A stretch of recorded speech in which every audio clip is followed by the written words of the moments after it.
is CGTN, China Global Television Network.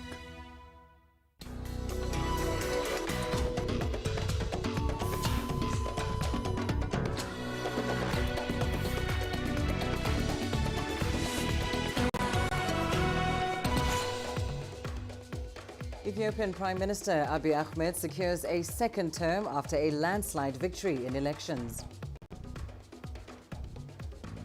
Rwanda deploys troops to Mozambique to deal with the growing insurgency. And G20 leaders endorse a move to stop multinational companies from shifting profits to tax havens. Hello and a very warm welcome to CGTN. This is Africa Live, the program that brings you African and global news from all perspectives. I'm Lindy Mtongana in Nairobi. In our top story this hour, Ethiopia's Prime Minister won a landslide victory in recent elections. Abiy Ahmed's Prosperity Party won 410 of 436 seats in Parliament in last month's vote. It assures the Prime Minister will have a second five-year term. Still, voting did not take place in large parts of the country because of violence or logistics. A make-up round is scheduled for September in some of those areas, but no date has been set for the war-torn Tigray region, where rebels only recently accepted a ceasefire. Well, let's get more on this now from CGTN's Girum Chala, joining us live from Addis Ababa. Girum, how is the country reacting to the election results, and how might the results impact Prime Minister Abiy Ahmed's priorities going forward? Lindy, as expected, the National Electoral Board of Ethiopia last night has announced the winner of the sixth round of Ethiopian general elections. And as you've stated, a landslide victory for Prime Minister Abiy Ahmed's Prosperity Party. He's already got the majority to form a government. By the way, in next September, he's going to form that government, and Ethiopians are going to be, again, excited for another, beginning of prosperity and also development for the nation. As you know, Prime Minister Abiy Ahmed's party has already a plan for economic growth. It's called Homegrown Economic Reform. Using that, the Prime Minister wants to transform Ethiopia's economy from all sectors, including the energy sector, the mining sector, and also agriculture-led industrialization at the same time. So his priorities are going to be clear. Green legacy is part of it, and the five-year term is going to change a lot of things according to his supporters. And people are really, really excited, and they are expected to come on the streets of Addis perhaps next week to express their excitement. Well, of course, not all Ethiopians were able to vote. Tell us what is happening in some of those regions where the election was either delayed or postponed. To be more specific, the Tigray regional state, Lindy, some parts of Harare and Somali regional states were the ones that you've been mentioning that elections were not held. These are due to majorly two important reasons. One is insecurity, especially in the Tigray regional state. That 8 months of fightings have just now calmed down. And on the other parts, it's logistical problems. The National Electoral Board of Ethiopia, again, said that September is going to be the time that these places are going to hold their elections so that they can be part of the sixth general election results. So we're expecting that to happen. Preparations are already on the way. But some people still doubt that the Tigray regional state can be part of that September plan, as insecurity is still there, and also humanitarian problems are going to be should also be solved. But for the others, we can be certain that September is going to be the time for them to hold their sixth general elections. Thank you so much. That was Girum Chala live with us there in Addis Ababa. Now, some of the world's largest economies have endorsed a move to stop multinational companies from shifting profits to low tax havens. Finance ministers from the G20 backed a plan to establish a global minimum corporate tax of at least 15% after 2 days of meetings in Venice, Italy. It will likely most affect big tech companies like Amazon and Facebook. Supporters say the move will force digital giants to pay their fair share in taxes. So far, more than 130 countries have signed up, but 8 countries are holding out. U.S. Treasury Secretary Janet Yellen supports the global tax deal, but on Sunday she said the new mechanism may not be ready for consideration by lawmakers until the spring of 2022. As well as a partial reallocation of taxing rights to reflect the realities of the modern business world. This deal will end the race to the bottom. Rwanda has deployed part of a 1,000-strong force to help quell a growing insurgency in Mozambique. Rwanda is responding to a request by the government of Mozambique to help combat an escalating Islamic State-linked insurgency that is threatening the nation's stability. The soldiers departed by air from the Rwandan capital, Kigali, on Saturday. Meanwhile, the 16-member Southern African Development Community also plans to deploy troops to Mozambique from July 15th to help respond to the conflict. Fighting in the northern Cabo Delgado province erupted in 2017, and thousands of civilians, soldiers and insurgents have been killed in the violence. Almost 800,000 people have been displaced. The fighting has also brought to a halt a $20 billion natural gas project led by oil giant Total. The purpose of this mission, first of all, is based on a request by the government of Mozambique to the government of Rwanda to help support in conducting military operations, including security operations and stabilization, as well as security sector reform. So this was a request by the government of Mozambique to the government of Rwanda, and this is part of a bilateral agreement that we had since 2018. And yeah, so it's based on that that we are executing this mission. Together with the National Police of Mozambique, they will be conducting counter-terrorism operations as well as protecting the civilians. CGTN's Angela Coppola now takes a deeper look into the Mozambique insurgency and why Rwanda and the SADC regional bloc have decided to step in. The insurgency has been part of life in Cabo Delgado for at least 3 years and has left thousands dead and hundreds of thousands of people displaced. The government paid little attention initially and then asked several groups of foreign military contractors to intervene. They failed. There was also a sense that these were just small criminal groups that were trying to sabotage the liquid natural gas operations, that it was linked to organized crime, and that actually with some operations by private security, they could beat this almost. So on the one hand, a sense of pride, I would say, on another, perhaps genuinely misreading the threat and the various narratives that were around this. Now that the Mozambican authorities have acknowledged that they need help and following a range of bilateral talks with European and African countries, Southern African Development Community troops are about to be deployed. You are sitting with a third force, the official military force, that there are serious questions about their capability and their ability to gain the trust of local communities.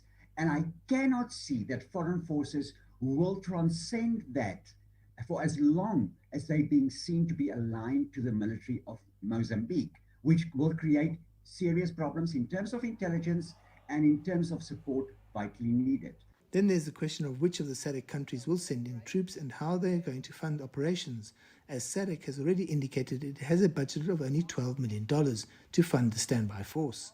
Analysts suggest that the troop deployments may not be successful against insurgents who have used hit-and-run guerrilla tactics in the past. I dread that the militarization and the arms race is going to accelerate the divide, is going to complicate the conflict theater, and insurgents will most definitely adjust much quicker than a traditional war capacity and soldiers trained in traditional warfare tactics. The situation in Cabo Delgado remains volatile and it's unclear whether the two forces will actually have any impact on the security situation there or not.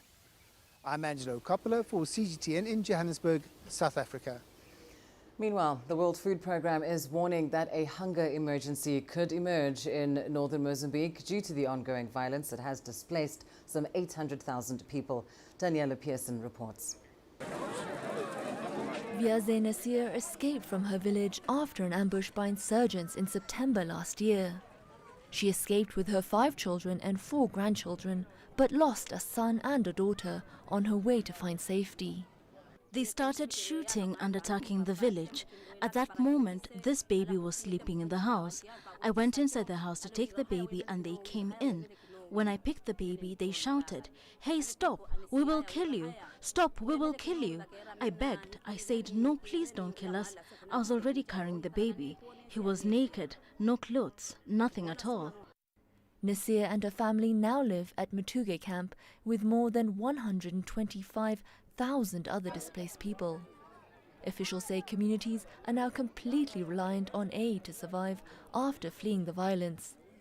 I would like my children to grow up and study, to help me and help each other because I have no alternative. In our land, we produced and sold food to support our children's school costs, and here that no longer happens. We just stay. Aid agencies report that at least 8 in 10 displaced Mozambicans move in with family, friends or strangers. But it's piling pressure on communities already battling high food prices and income losses due to the coronavirus pandemic.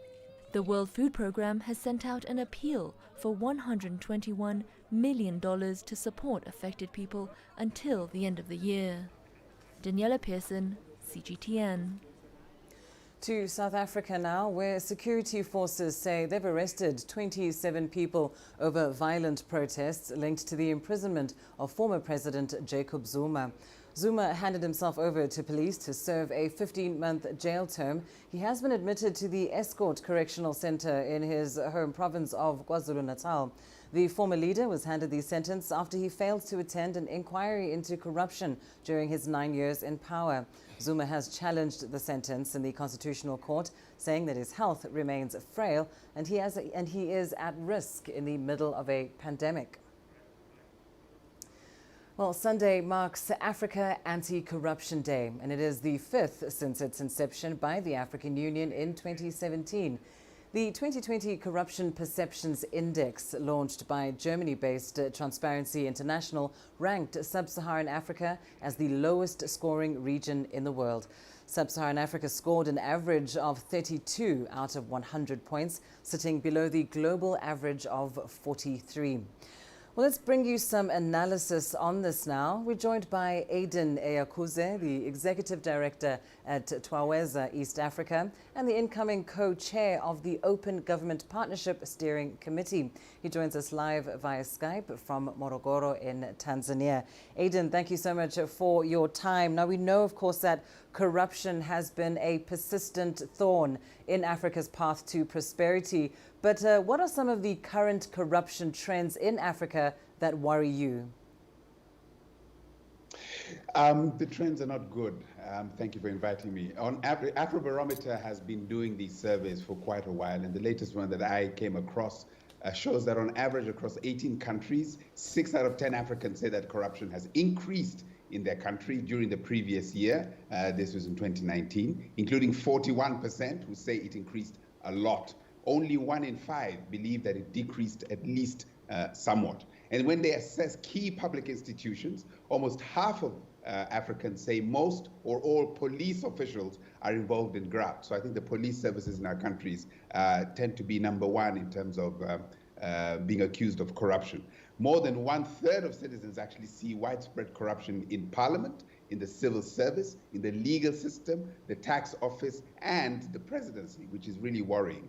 And then if you look deeper, in 11 countries surveyed during the last decade, up until 2020, citizens actually say that corruption has worsened in 3 areas: in the presidency, amongst members of parliament, and within the judiciary. So this is the picture even before the COVID-19 pandemic hit us. When you look at the COVID-19, actually, I think it worsened the corruption issue in Africa, because so many resources were marshaled in such a short space of time for emergency expenditure. But here we're seeing the theft, diversion of resources having direct life-threatening implications. For example, in Zimbabwe, the health minister was sacked last year and charged with criminal abuse over the alleged irregular awarding of a $60 million contract for COVID-19 supplies. Kenya has not escaped this. The Anti-Corruption Commission investigated allegations of graft in June 2020 over the procurement and supply of COVID-19 equipment.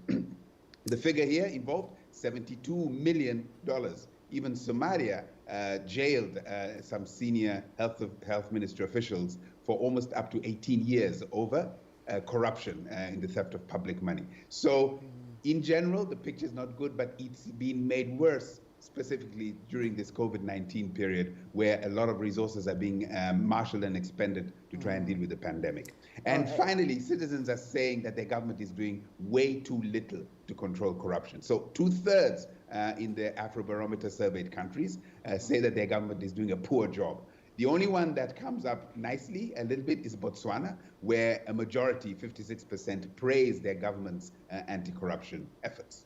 Well, Aiden, you certainly paint a very worrying picture. But, I mean, certainly there has been a lot of work being done by various organizations, activists, citizens themselves to fight against corruption. Have there been key successes in the anti-corruption drive? I think there's one country I'd noted in which it would appear the citizens are saying corruption has reduced quite significantly, and that is Angola. But, you know, Angola, I think, recently went through a change in leadership. They have a new president there, and it is possible that in his aggressive management of the economy, in his aggressive attack against the previous regime's corruption, the Angolan citizens are feeling that this is a much better situation now. But I don't know that they feel that it has gone away completely. But I think we need much more systemic approach to dealing with corruption. And you mentioned in the introduction that I am involved with the Open Government Partnership. And this is a partnership in Africa which has about 14 countries. And the aim is simply to make government much more transparent, much more inclusive of citizens, and much more accountable to the citizens instead of being accountable to itself. And one of the things that we have been doing in this COVID-19 period especially is launching a process called Open Renewal, which is a campaign to really inspire and empower government reformers to tackle big challenges and ensure that everyone really has a fair chance of living with, without corruption. And fighting corruption through open contracting, open budgets, and exposure of anonymous owners of companies is a specific way that civil society and government reformers can come together to fight corruption. And there's a couple of examples, if you don't mind, I can share with you, which are trying to deal with this. In Kaduna in Nigeria, which is a member of the Open Government Partnership at the subnational level, they have this wonderful initiative called Eyes and Ears. And this is an initiative which allows ordinary people in Kaduna to portal which leaders can then look and say, actually, we're supposed to have spent this much money to build a road or a bridge or a school or school feeding. But the citizens are telling us that that money is not reaching there. And so they're able to go directly to deal with that particular situation. Or at a systemic level, Nigeria, Kenya, even Tanzania have passed beneficial ownership transparency legislation, which forces companies to actually name the individuals who benefit from the profits of those companies. Such transparency hopefully will help us expose those who are engaging in corruption and therefore be able to follow them, prosecute, and make sure that it doesn't happen. So transparency really is key on the one hand, making this available to citizens, involving citizens in following up on government procurement, government expenditure can begin to help fight the corruption. And that certainly tells us that a corruption-free Africa is not an elusive ideal. Thank you so much, Aiden Iyakuze, the Executive Director at Twaweza East Africa, joining us there via Skype. Well, time now for a short break. Here's what's still ahead on Africa Live.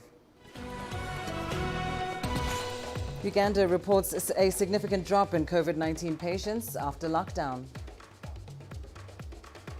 And a look at the impact of school kidnappings on Nigeria's education system.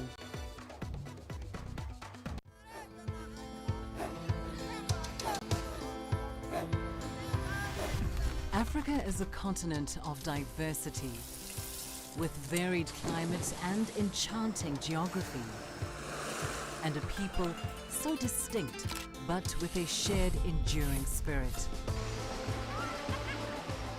We are at the heart of the continent. to bring you the untold stories. Let's have a look.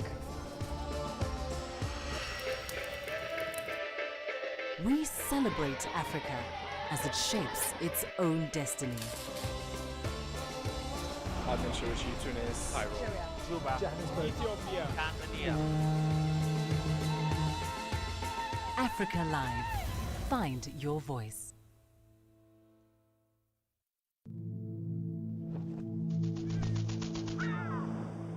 How will your world change today? What happens here? What happens there? Or what you make happen for yourself? If it matters to you, it matters to us too. Your stories are the stories that need to be told. Africa Live. Find your voice.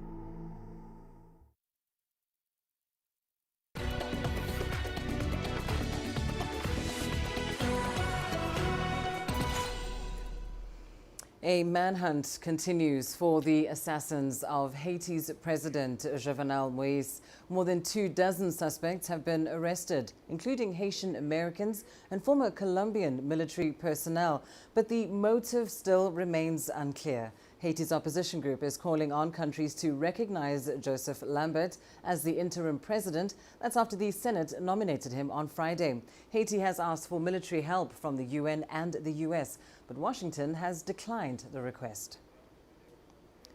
Now, Cuba's regulators have approved one of its own vaccines for emergency use. It is one of 5 candidates in the pipeline, and another vaccine could soon be approved. Luis Chirino reports from Havana.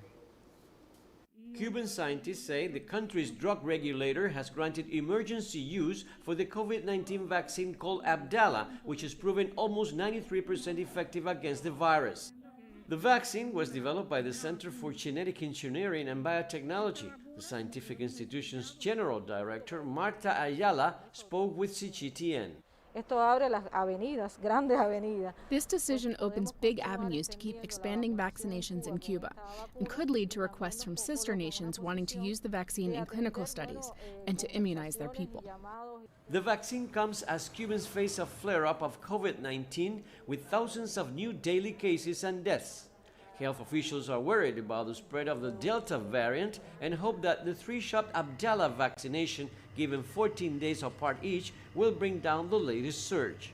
I'm very sure that the vaccines will give good results, and although the pandemic will not disappear overnight at least, we won't have this large number of infected or sick people. Everyone should get the shot. See, if this COVID-19 ends, we can go for a good time and enjoy, you know? Because this is tough, man. This confinement gets me crazy. According to the Cuban Health Ministry, nearly 3.5 million people have received at least one dose of the Cuban vaccines, and nearly 2 million have already been immunized against COVID-19 up to early July as part of the health intervention and clinical trials. The president of BioCuba Pharma, a pharmaceutical conglomerate, announced a second locally produced vaccine could get approval within the next few weeks. Several countries have already expressed interest in producing the Cuban vaccines, while others may end up purchasing them. We have been in contact with the offices of the World Health Organization and the Pan American Health Organization, and we will soon hand over to them the efficacy results of our vaccines. Cuba is the first country in Latin America and the Caribbean to successfully develop a COVID-19 vaccine. Luis Chirino, CGTN, Havana. Medical officials in Uganda say they are receiving fewer COVID-19 patients than they were a month ago. Uganda suffered a huge surge in cases last month, forcing a 42-day lockdown. CGTN's Leon Senyange brings us more details from Kampala.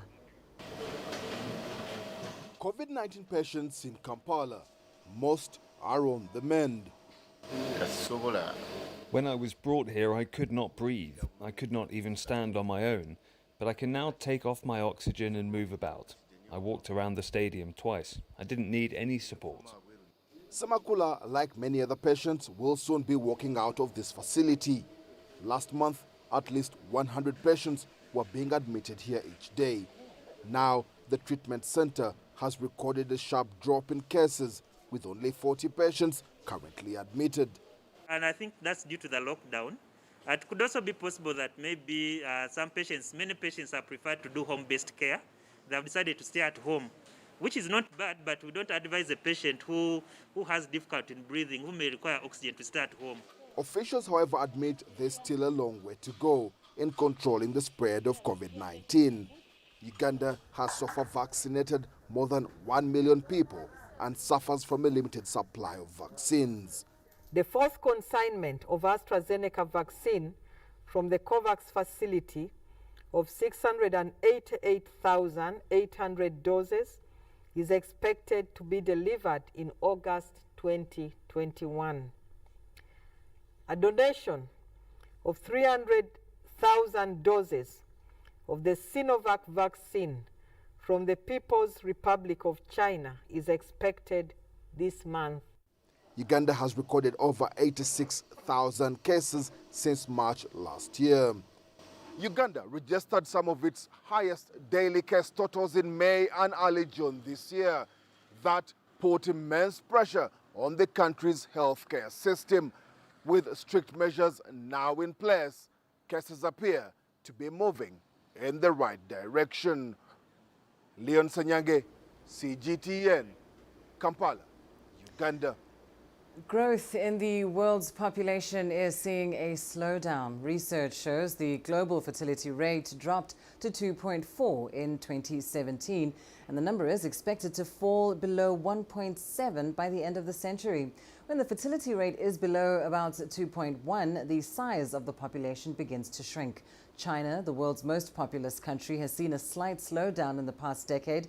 In the US, the birth rate fell for the 6th consecutive year in 2020. It is the lowest number of babies born since 1979. The populations of Japan, Italy, Spain and South Korea are also expected to see a big drop in the coming decades.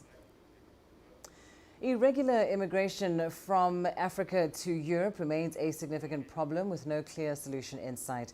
Thousands of migrants continue to perish as they undertake the dangerous journey across the Mediterranean. CGTN's Wilkista Nyabwa now reports on the latest figures. The beginning of summer in North Africa often sees an increase in the number of crossings attempted by irregular migrants desperate to make it to Europe. With fair weather and calm seas, every year thousands set off on the perilous journey across the Mediterranean Sea by boat. Tunisia and neighboring Libya are key departure points for the migrants from Africa and Asia, but a number don't make it to their destinations. The International Organization for Migration estimates that so far this year, nearly 900 migrants have died trying to cross the Mediterranean. Migrants embark on the dangerous journey for Europe in hopes of a better life, mostly seeking employment and safety. The number of migrants attempting to cross from Libya rocketed to 11,000 between January and April this year, according to the UN refugee agency UNHCR. The UNHCR further asserts that the deteriorating conditions of migrants in Libya and Tunisia are pushing many to risk the crossing. Large numbers of migrants continue to be arbitrarily detained for unlawfully entering Libya. Conditions in these detention centers are poor. Overcrowding is commonplace and facilities inadequate. And when the migrants manage to leave, they risk serious injury or death during their crossing to Europe. Should they make it there, if their claims for asylum are unsuccessful, they will be deported. The European Union has allocated $11.7 billion to strengthen the EU's asylum and migration policy. Part of these funds will go towards fighting irregular migration. Already, countries like Italy and Malta have barred migrant vessels from disembarking in their ports. Yet despite the perils, thousands of migrants attempt the crossing every year, hoping to be lucky to start a new life in Europe and to change their fortunes. An increase in kidnappings targeting schools in northern Nigeria has negatively affected education in the country. Over 1,000 students have been abducted since December, including those forcefully taken away in an incident just last week involving over 140 students in Kaduna State. The United Nations is now urging Nigeria's government to end the insecurity that is forcing some learners to stay away from schools in affected areas. Phil Ihaza reports from Abuja. Falmata Usman now lives here with her family after relocating from Borno State to Abuja last year. She says they had to escape the kidnappings and terror.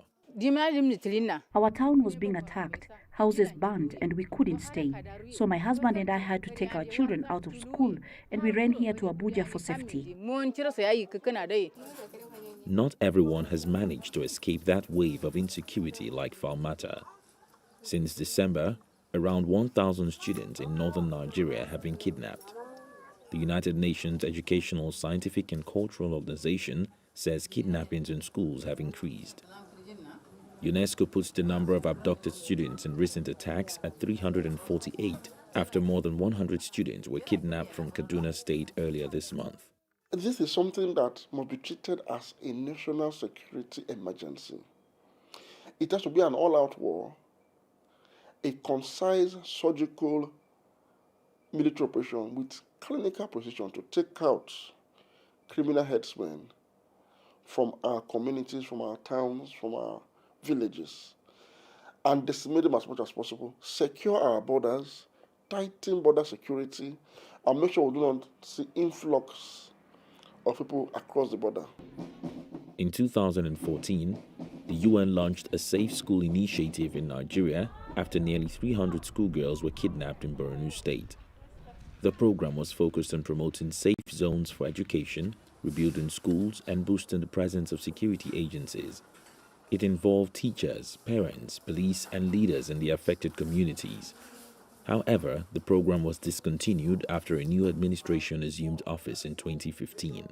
Northern Nigeria has been classified from the early 70s as an educationally disadvantaged region in Nigeria, so requiring certain, form of affirmative actions to prop up more access to education for children from Northern Nigeria. And so with this latest onslaught on educational facilities, of course, the North will sink deeper into educational depression, such that all gains made in the last 50 years to lift the North out of educational disadvantage would have been reversed substantially. President Muhammadu Buhari has condemned the attacks on schools, which he warns could badly hit the country's already struggling education sector. The Kaduna State government has also closed down 13 schools indefinitely, while security operatives intensify efforts to find and rescue the missing students. It's part of a directive from President Buhari for security agencies to act swiftly in search of the abducted victims in all the affected states. Those efforts to restore security need to bear fruit soon if people like Falmata are to feel safer in their communities. Phil Ihaza, CGTN, Abuja.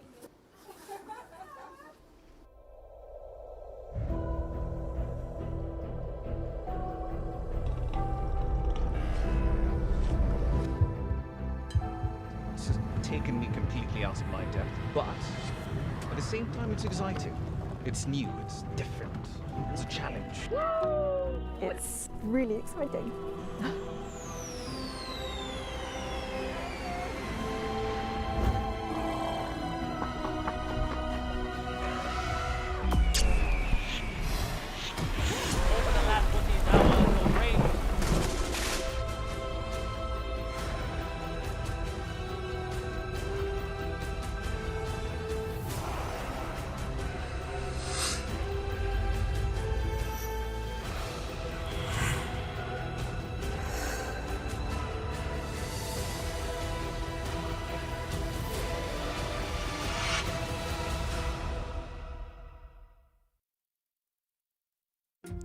Africa is the nexus of enterprise, and global business will tell you why it matters. From the mega investment projects to multi-billion-dollar mergers and acquisitions. Africa today collects, just in terms of revenues from taxes alone, $545 billion a year. here. If you take 10% of that and you devote it to the energy sector, problem solved. All this on Global Business, weekdays at this time on CGTN. There's more to this place than just glorious landscapes. There's more to it than just, say, Table Mountain or glorious, endless salt flats. There's more to it than countries that are home to some of the deepest mines in the world. There is so much more to this place, even if it is home to some of the finest diamonds on the planet. It is the sheer diversity of the people who call Southern Africa home, and the relentless drive to make it a better place that make it so special. And we know that because this too is home.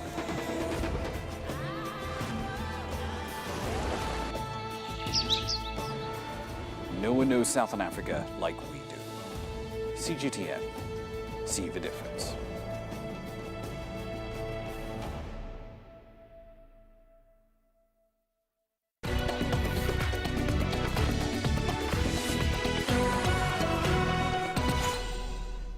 Tunisia has been ranked 59th on the Global Food Security Index. The annual assessment takes into account issues such as access, availability, and even safety of food. The Tunisian government plans to introduce several reforms to its food production systems to guarantee food security for its 12 million citizens. Tunisia's acting Minister of Agriculture, Water Resources and Fisheries explained that the food system in the country has improved following the evolution of production and productivity. The government has implemented several agricultural development programs to preserve natural resources, extend irrigated farming, and diversify competitive products. Despite the progress to achieve food security in Tunisia, today there's a national emergency due to many factors. We're adapting the production system to the challenges of weather instability, global warming, and water scarcity. The representative of the Food and Agriculture Organization, FAO, in Tunisia, explained that agriculture is the largest water user globally. The expert added that water scarcity is one of the main challenges for food systems in the country. Unfortunately, we are in a country where there is relatively little water, which affects food production. So we need to reform the whole approach of agriculture to integrate this dimension of water scarcity. Let's rethink how, where, and what to produce due to climate change as well. The food system is facing many challenges. Philip Ankers also noted that the whole production and distribution cycle in Tunisia and the world was affected by the COVID-19 pandemic. The impact of the COVID-19 crisis on agriculture was very harsh, especially due to the lockdowns. The businesses were shut down and people stayed at home to fight against the health crisis. This had a direct impact on agriculture and farmers who were unable to commercialize their products. Many products were hit hard, like fisheries and some vegetables. Unfortunately, the pandemic generated a drop in income for consumers and many products were left unsold. According to the Agriculture Department, Tunisia has achieved self-sufficiency in the production of dairy products, white meat, vegetables and fruit. However, the country still imports 50% of cereals intended for consumption, 60% of which are intended to meet fodder needs. Tunisia will take part in the World Summit on Food Systems that the UN plans to hold in September 2021. Authorities in Tunis believe in the importance of reflecting on a new food system in Tunisia in light of the challenges facing the country. Adnan Shawishi, CGTN, Tunis. The East African community is marking 21 years since it was founded. The region's integration has overcome many hurdles over the years, but as CGTN's Robert Nagila reports, several challenges remain, especially that of setting up an East African federation. Tanzanite is a mineral that naturally occurs in a wide range of colors. Due to a significant drop in the price of the Tanzanite gemstone, the Tanzanian government is setting up measures aimed at protecting the valuable gemstone. The prices of Tanzanite and other gemstones have fallen sharply after the presence of COVID-19. diamonds alone have dropped by more than 40%. When you talk about ruby, sapphire, and all kinds of gemstones, the prices have dropped, except gold, which has risen. The price of gold has risen because when there is a major catastrophe in the world, many nations are abandoning their financial reserves instead of stockpiling gold. This makes the price of gold rise because of competition. Tanzanite is solely found in Tanzania, making the mineral unique and rare. To benefit more from the mineral, the government has put in place strategic measures to increase sales revenue. They include banning the export of raw materials, promoting supervised buying and selling, as well as branding the gemstones. The most important thing is we must advertise the Tanzanite. Buyers need to know the Tanzanite. The President's instructions to form a special team will work to mitigate these issues. Our target is to ensure this sector makes more contributions towards our economy and is beneficial to the people of Tanzania. The contribution of the minerals sector to Tanzania's GDP has been increasing annually. It's forecasted that once the regulatory body is formed, the minerals sector could achieve its goal of contributing up to 10% to the GDP by 2025. Hlonela Lupuana, CGTN. To apologize for that. Of course, that story was coming from CGTN's Hlonela Lupuana looking at Tanzanite in Tanzania. But returning to the East African community's 21st anniversary, CGTN spoke exclusively to the Secretary General of the East African community, Dr. Peter Mathuki, about the challenges ahead for the regional group.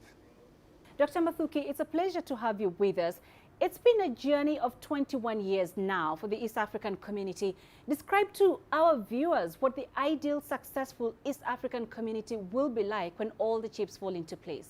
We have single customs territory since 2014. That has become a flagship for consolidation of the EAC Customs Union, where now it facilitates restrictions on regulations that hinder movement of goods from one partner state to another. And that is why we have seen the clearance of cargo and goods at the first point of entry from the point. It is now about 4 days. Before it used to be about 7 days. Now it has been reduced to 4 days. And this is because of the ICT systems interconnectivity that is happening. And this has been done and enhanced information systems. It has provided solutions significant that have improved information sharing among the revenue and port authorities within the East Africa.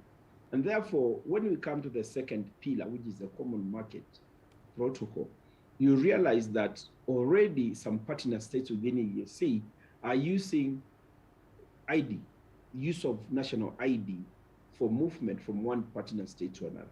That is a huge achievement, because before the community, people used to use passports. And therefore, this is something we want to have it done across all the partner states, so that every single citizen of East Africa can be able to move from one country to another using a national ID. You don't need to use a passport. And this is something I think we must appreciate is one of the achievements of this common market. Secondly, is the issue of the single tourist visa, where you're able now to somebody visiting East Africa, you just need to get one visa coming from a particular certain destination, let's say Europe or Asia or the Americas, and get a visa for East Africa. When you come to one partner state, you use the same visa to go to any of the partner states of East Africa. And second, the issue of a movement of services. We have the Inter-University Council for East Africa that is trying to standardize, qualification, standards, where with qualification from one university in East Africa, you can be able to go and work in any part of the East Africa using your certificates, irrespective of where you did your course from. And these are the benefits that have come along. The issues of mutual recognition agreements for professionals, for example, if you are qualified, journalist, or maybe accountant or a lawyer, you can be able to practice any of the East Africans without any challenges. And then, of course, ultimate political federation. That is going to, once we have the first pillar right, we have the second pillar correct, we have the third pillar correct, then that is going to inform the success of possibly the fourth pillar, and that is ultimate political penetration. So you've talked to us about the milestones achieved in this 21 journey. Talk to us about the challenges so far. There are a number of issues that would always emerge. One, we are at different levels of economic development. And that being the case, then it becomes a challenge to implement some policies uniformly. Secondly, it is still some countries not ready to implement some things at the same time. And that's why we are saying we still have some countries that are using national IDs to move, while others are in the preparation, are in the process of preparing that process. And thirdly is the fact that, the use of passports, for example, in some partner states. And passport, is not a document that can be accessed by all the citizens, given that it's also expensive and the process of getting it. All right. Dr. Peter Mathuki, thank you very much for your time. Well, staying with the EAC, as Robert Nagila now reports, the regional bloc faces several challenges, in particular that of setting up an East Africa Federation. Since its launch in July 2000, the East African community has achieved several milestones essential for integration. Among the major achievements were the integration of a customs union in 2005 and the launch of a common market in 2010. While this progress has yielded economic and political progress towards integration, the community has also faced many challenges. It's not been an easy journey for the last 21 years, but that is how integration projects are. Despite a customs union and a common market in place, trade wars, border restrictions, and mistrust amongst partner states undermine the union. In the last decade, there have been numerous trade wars between partner states, the latest occurring in 2020 when Kenya shut its border with Tanzania as part of COVID-19 restrictions. Tanzania responded by denying Kenya Airways landing rights. Well, the idea of federation is still there. But perhaps the most contentious subject is that of an East African Federation, which on paper at least is on track. We have met.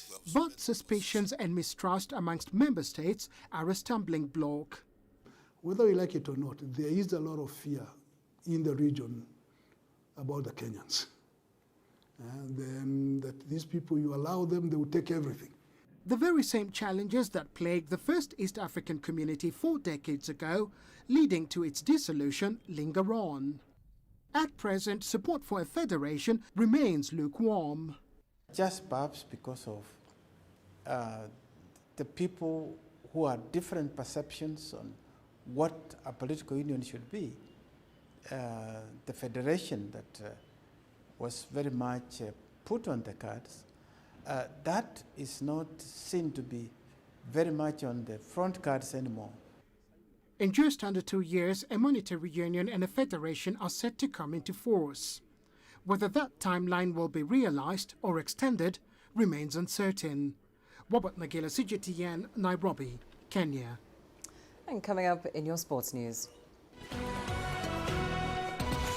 South African sprinter Akani Simbine sets a new African